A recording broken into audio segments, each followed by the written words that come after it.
Hello there from Southport Pleasureland. We've seen lots of people on Twitter saying they're going to Orlando today, so we thought let's go to Southport and have a couple of hours. Yeah, why not? So we're making most of the 2 entry options here today, because if you saw our Emerald Park vlog, you'll know Becca's not really in a fit shape to do many rides at the minute, whereas I can do rides. So you're going on the free entry option, Yep. and I'm going on the all-day wristband option. They don't do pay per ride here anymore, so between us both to get in it's going to cost £27.50, and then we have to pay for parking on top of that. But we are parked literally right by the entrance, aren't we? It's not looking too busy. However, whilst we've been driving here, it's been nice blue sunny skies. Now we're here, it's grey and gonna rain. Yep. Typical. But interestingly, this park's got 2 new rides. We saw a teaser about them a couple of months ago, didn't we? Yep. And then nothing since, but we've parked up and gone, oh, some new rides. So not coasters, one of them is a booster. Try and get on it, try and get on as much as I can. Probably do the Log Flume at some point. I'm not doing the Wacky Worm, I've already got the cred. But yeah, we're gonna go in now, we're gonna explore the park a little bit. The thing is, there'll be a lot of sort of like chart music on around the park, so there won't be a lot of vlogging inside the park. It'll be more a case of here's the rides and we'll do the reviews at the end, but there will be some talking in between. So let's go, Becca. Yeah. First ride, and Becca's absolutely gutted at this point not to have a wristband, is the Log Flume. Just in time for it to rain. I'll already be wet, so it won't matter by the time it rains. But yeah, just gonna get that out of the way first and then go and check out the new rides. It does appear that only one of them is open, which is the booster. The gyro swing, or whatever it is, I can't quite tell from here, is testing with water dummies in it, so that one won't be open today, but there is people sat on the booster, so that might well be the way I dry off from the Log Flume. Or I'll go on it and it'll chuck it down when I'm waiting at the top. See how it goes, but first, Log Flume time.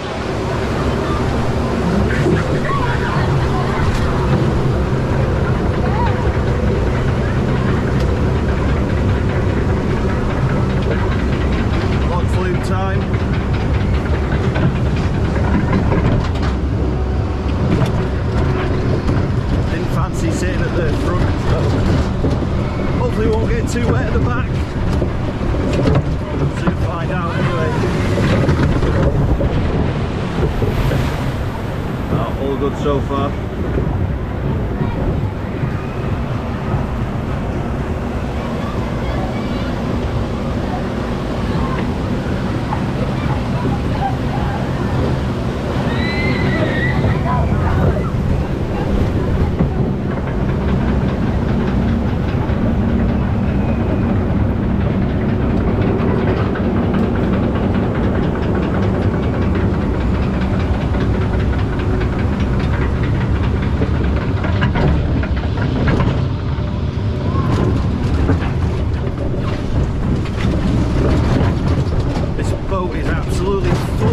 In the footwell.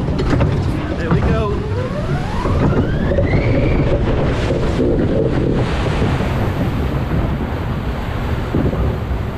Little bit of a splash, but nothing too bad. However, I've got to show you this. Look at the water in the boat. Sorry for the preview of my James May socks there, but I had to show you the water in the boat.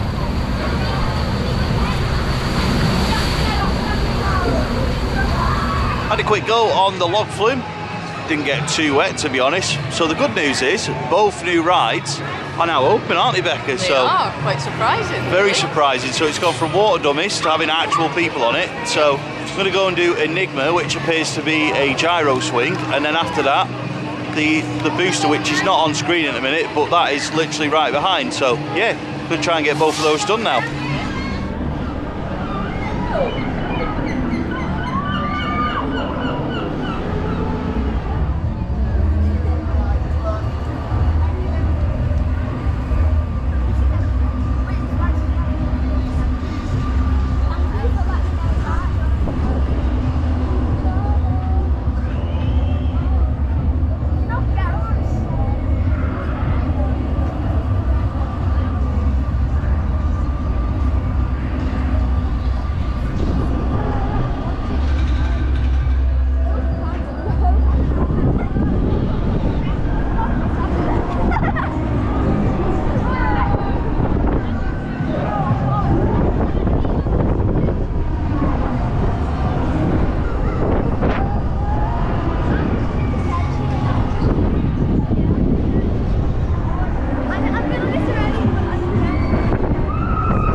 I've been on Enigma, the new gyro swing here, which looks to have been made by a company called Dal Luna Park, which I believe Becca's done some research on. Yeah, so Dal Luna Park are a Turkish company. Yeah. Very well established since, I believe, 1958. They have a lot of ride models. They sell mostly to Europe, and they have basically fingers in every pie going out there. They do a lot. They're just not one of those kind of everyday names for us, but you know, they do attend like IAPA expos. They seem to run a park. Obviously, what I've read's been Google translated. Yeah. It might not be spot on. I've got to be honest though, like that ride seemed like good quality kit. I mean, I wasn't sure who made it. I asked the ride ops and he said, oh, it's on the restraint. So I had a look and then I messaged you, didn't I? I said, oh, it's Dal Luna Park, which I'll be honest, I'd not heard of them before. It's actually one of the quietest rides on the park as well. It doesn't freaking moan or anything. The reason I wasn't talking throughout the ride is there was a couple of other people filming with their families and stuff on it, and I didn't want to sort of ruin their video with a vlogging overlay of someone else's vlog, so I just kept my mouth shut and thought I'll talk about it when I've been on, but it was actually really good. Now I want to do the booster, but it's got quite a bit of a queue, and obviously boosters are not the quickest thing of loading, so I am going to try and do it a little bit later on, but for now we're just going to have a little bit of a wander around. Also, I want to say, if you have said hello to me while we've been here, then thank you for your support of the channel. Quite a lot of people have come up already and said, we love your channel, so if you are... There's actually someone on Enigma right now shouting about we watch your YouTube. Fair enough. So yeah, if you do watch this video, then thank you for your support, we really appreciate it. The major operating coaster here for adults and for families really is called the Rocket. Now Becca went on it in a different place than here. Yeah, so I first encountered this in Aberdeen, where I'm sure it was called Crazy Train. Sounds about right, that, yeah. It was a long time ago. I remember laughing at it for about an hour. Well, there's just one problem today. It's closed. It's closed. And to be fair, if you look behind us, you can see that there is a bit of theming, and they're actually working on building more theming. To be fair, that's not a problem, because this whole area, I'm going to do a little bit of a spin. The whole area behind me and around where these new rides are is extremely well presented compared to the rest of the park, and I mean that as respectfully as possible. It just feels a hell of a lot more permanent. Yeah. They're certainly taking steps, in my opinion, in the right direction to be a bit more of a, well, better presented park than it used to be. It feels a lot more cleaner, more permanent, and this whole new area around the new rides was an area that was here previously with different rides. Some are the same, some are different, but when I was last here in 2021, this area that we're currently in felt a lot like the rest of the park, whereas now it actually feels like two different parks next door to each other, doesn't it? I mean, this has taken this park from quite low estimations to actually better presented than somewhere like easy now. Like this. Kind of not just kind of haphazardly put together, but now it feels like there is actually a purpose, and this whole area has been brought together in a very similar way. You know, it's an actual themed area, which is really nice actually. You can tell the effort that's gone into it. It's not like we're saying, oh, this is like Disney level theming, but what we are saying is that it's a hell of a lot nicer than it used to be. Yeah. You can tell that there's a clear vision for this area. Like the floor even seems more permanent. Yeah. It's clean. It's really well kept. They've got this new, well, I don't know if it's new, I've not been here for 2 years, but they've got like a bar here. That looks really well kept. The bit of the queue line behind me of the Rocket looks well kept. So I just think that they might be onto something really good here. They might, you know, a park like Southport Pleasureland cannot chuck millions at re-theming the whole park in one go, but if this is the sort of direction they're going, and then they do get that new roller coaster, which has been rumoured, then I'm all for it. I'll be here every summer, definitely, because they're clearly making a big effort with this park, and that is something you can't fault any park for. They're doing a good job, and to be fair, it's like I've been to quite a few new parks to me this year, Park St Paul being one of them, and that felt really disjointed. This whole area of this park does not feel disjointed, so I'm really excited to see what the future holds for this park, having seen this area. What we'll do now, I don't know. We might have a wander around the old a bit, but we're not going to get on everything. We had a lot of trouble with the motorway getting here. We lost a lot of time, so we are on borrowed time, but we'll at least get the new rides in, if nothing else, after this.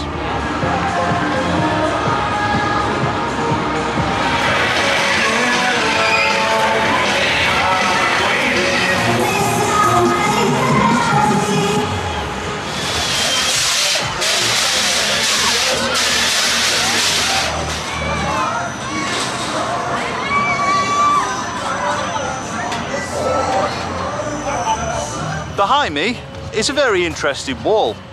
Hopefully behind me at this time next year will be a roller coaster behind that wall, because where I am stood is in front of where the terrible Pinfari roller coaster used to be, but obviously that's gone now, and there's a lot of talk that this park are building a new roller coaster for 2024, and there's a lot of talk that it was going to replace the Pinfari that used to be back here. So hopefully they do that new coaster, and hopefully in the process they'll do what they've done in that other new area of the park by adding some new sort of themed areas with it. I'm not expecting this park to be themed like Disney, Portaventura, Universal, but just to be well kept and looked like a clean, nice park is just all some parks can do, and that is really good. And if that's what they can do with the new coaster when it opens, that'd be brilliant.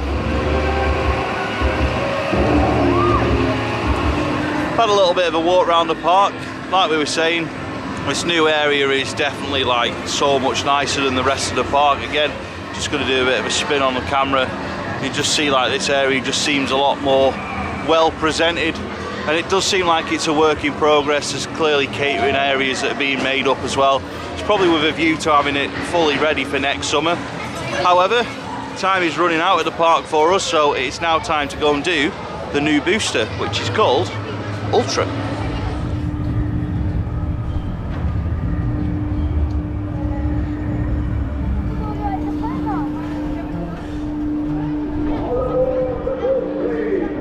Goes on Ultra. I think we're going to go straight into the spin because the other group were held at the top while we were loaded. Not always a big fan of these because usually bricking it. I'm not going to do a full rider cam, I'm going to show you the ride once we get going. I just wanted to do a little intro as we're going round.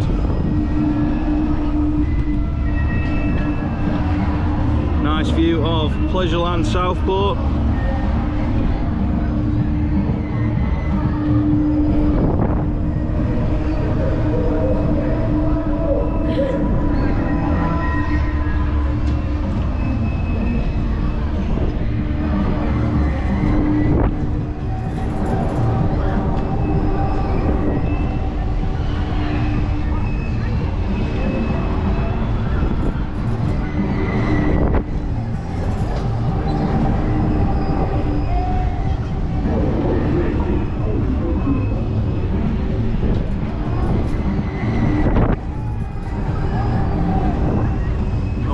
Flips yet.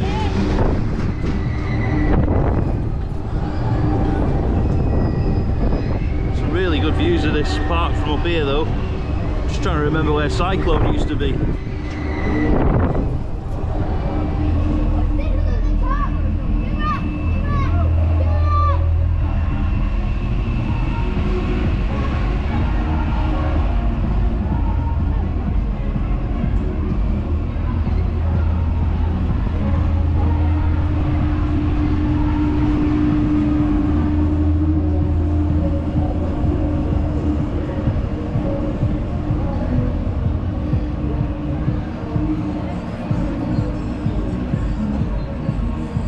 That then.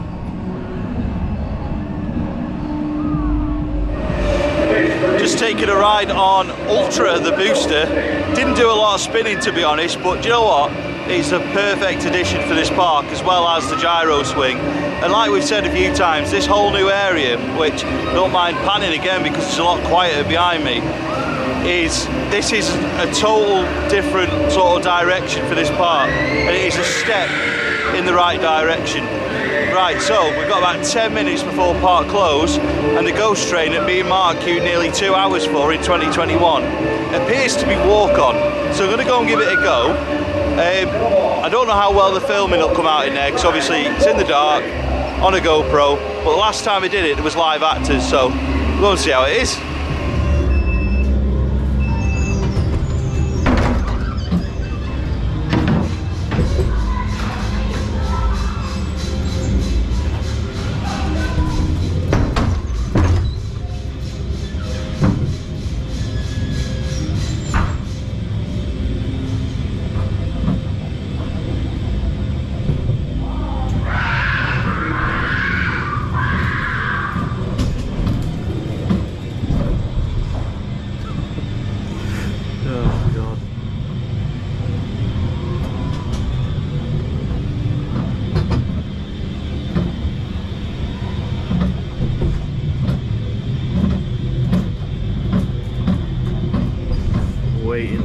live actors. Oh shit, there it is. Fucking hell.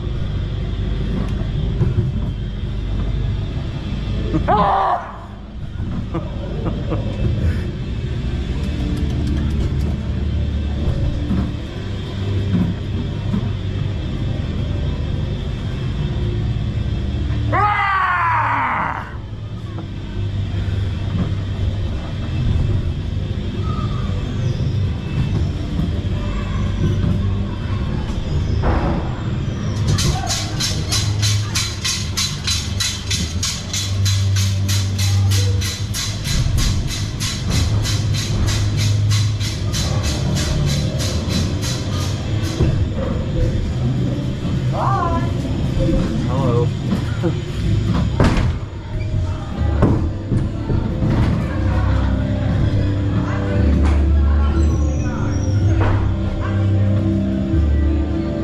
I don't know how well the footage will have come out from the ghost train, but I have been in there. There is still live actors. There was 3 live actors. They all made me jump. It is now early September. I thought I was ready for scare season. I'm not. So a couple more months of roller coasters, I think, because just minor jump scares in there really got me. So yeah, you know what, bring on Halloween, can't wait. Best time of the year. Becca disagrees though. Halloween, it's nearly here, can't wait. Right, we're gonna have a wander around now and probably do the wrap up outside. We're going traumatizer footer hunting now. What do you think of Pleasureland Southport these days? But firstly, did you enjoy looking for old traumatizer footers? It's always interesting to see how long things like that last. Yeah, it is. Kind of just scars of the old days. Yeah, because even though that ride was removed from here in 2006, if you do have a wander on the main car park outside of Pleasureland Southport, you will find footers for traumatizer, which is of course now in fusion at Blackpool Pleasure Beach. And it is quite fun walking around this park, actually going, guess where this ride and that ride used to be. So what we've said, we're going to go home and watch some old videos, haven't we? Because you didn't actually do the original Pleasureland, did you? Nope.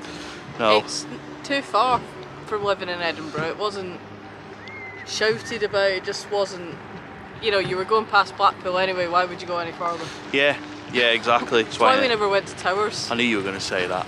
So yeah, I think I came here in 2003. Then twice in 2006. I actually came here like 4 days before they closed it, so I was one of the last people ever to go on Cyclone, but I didn't know it at the time. They just turned the news on one morning and boof, it was closed. So, modern day Southport, what do you think of Pleasureland now? I think it's making great improvements towards being something completely different, something that we're just not used to. I think they've shown that they're more than capable of making it, you know, proper somewhere people want to come. Yeah. And I think they're just doing it in small sections, but there are improvements everywhere, even like the gardeny area, like the plants and everything. The new things that they have put in, they're clearly thinking about it. They're not just dropping things and hoping for the best. Things are feeling a lot more permanent. I agree. Which is a great improvement for this. I was going to say, like, I remember coming a couple of years ago and you just had that, even like when they first reopened, you just had that feeling where they went, oh yeah, just dump a ride here, there and everywhere, and there was no real thought to it, whereas now it seems like everything they're doing has got a lot of thought behind it, with a vision to where they're going to go in the future. I think it's promising, I really do. I mean, when we spoke about coming here probably all summer, and to be honest, I've just kept putting it off and being like, I don't really want to go. But we've just kind of gone, let's go, let's just do it today. We've literally just woke up and gone, let's go to Southport for a couple of hours. And then the traffic has held us up a little bit, but we got here, we've done some rides, we've had a good look around, we've enjoyed it, and now we're saying we're going to come back next year. So mission accomplished, really. So that's all from us today. If you have enjoyed what is probably quite a short vlog, please give it a thumbs up. If you could like this video and get us somewhere up to 200 likes again on a vlog, that would be massively appreciated. And of course, if you are subscribed and you're not aware, we are now uploading 4 times a week, on a Thursday and a Friday at 7 PM and a Saturday and Sunday at 12 PM. That's all for now. Many thanks for watching, and we'll see you next time.